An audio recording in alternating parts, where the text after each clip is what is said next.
नमस्कार दोस्तों, मैं पवन आपका मेरे चैनल टेकी पवन में स्वागत करता हूं। कृपया टेकी पवन चैनल को सब्सक्राइब करें एवं लाइक करें। आइए आज के टॉपिक पर चलते हैं। आज का हमारा टॉपिक है मल्टीप्लायर रिलेशनशिप अमंग एमपीसी एवं एमपीएस, गुणक तथा एमपीसी व एमपीएस में संबंध।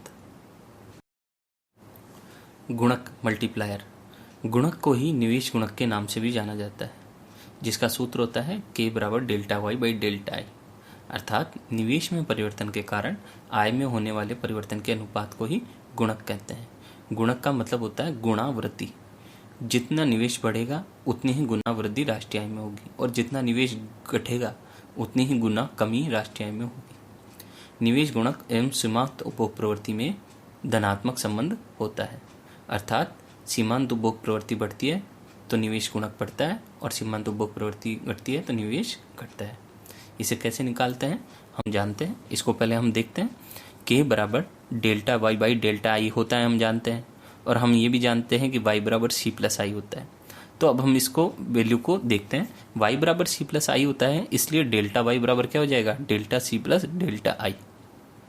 अब इसी को रीअरेंज करते हैं तो डेल्टा आई बराबर delta Y minus delta C, जो कि तीसरा हमारा समीकरण बनता है।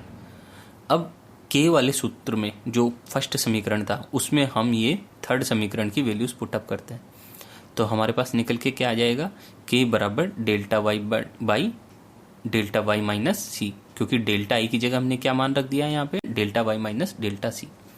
समीकरण के दाएं भाग को हम किससे भाग देंगे, डेल्टा वाई से। भाग देने पर हमें क्या प्राप्त होता है, के बराबर डेल्टा वाई बट्टा delta Y by delta Y बट्टा delta Y minus delta C बट्टा डेल्टा वाई बराबर 1/1 minus delta C upon delta Y.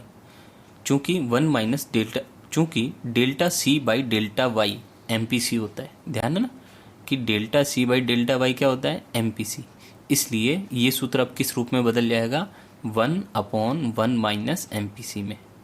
और हम एक चीज़ और जानते हैं कि एमपीसी प्लस एमपीएस बराबर क्या होता है, 1, इसलिए एमपीएस क्या हो जाएगा, 1 माइनस एमपीसी, इसलिए के बराबर 1/एमपीएस। इसका मतलब है कि गुणक सीमांत बचत प्रवृत्ति का विलोम होता है, जबकि गुणक सीमांत उपभोग प्रवृत्ति का धनात्मक फलन होता है। अब के व एमपीसी में संबंध देखते हैं, तो के बराबर delta Y by delta C 1/1 minus MPC बराबर 1/एमपीएस। यदि गुणक का मूल्य बढ़ता है, यदि एमपीसी का मान 0 होता है तो गुणक का मूल्य क्या आएगा, 1/1 माइनस 0 बराबर 1, और यदि एमपीसी का मान 1 होता है तो के बराबर 1/1 माइनस 1 बराबर इन्फिनिट। अतः गुणक का मान 1 से लेकर अनंत तक होता है। चूंकि एमपीसी का मान और एमपीएस का मान 0 से लेकर 1 तक होता है, इसलिए गुणक का मान हमेशा 1 से लेकर अनंत तक होगा।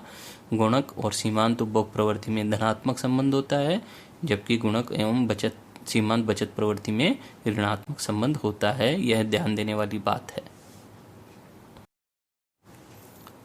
आप देख सकते हैं कि के व एमपीएस में संबंध एमपीसी प्लस एमपीएस बराबर 1 होती है, इसलिए एमपीसी बराबर 1 माइनस एमपीएस होता है। और इसी को हम अगर बांटें तो क्या निकल के आता है, के बराबर 1/1 माइनस कोष्ठक 1 माइनस एमपीएस, तो निकल के क्या आया, 1 से 1 गया तो निकल के क्या आ जाएगा, 1/एमपीएस। और एमपीएस अगर हम 0 रखते हैं तो गुणक का मान 1 आ रहा है, और एमपीएस 1 रखते हैं तो गुणक का मान इन्फिनाइट आ जाता है।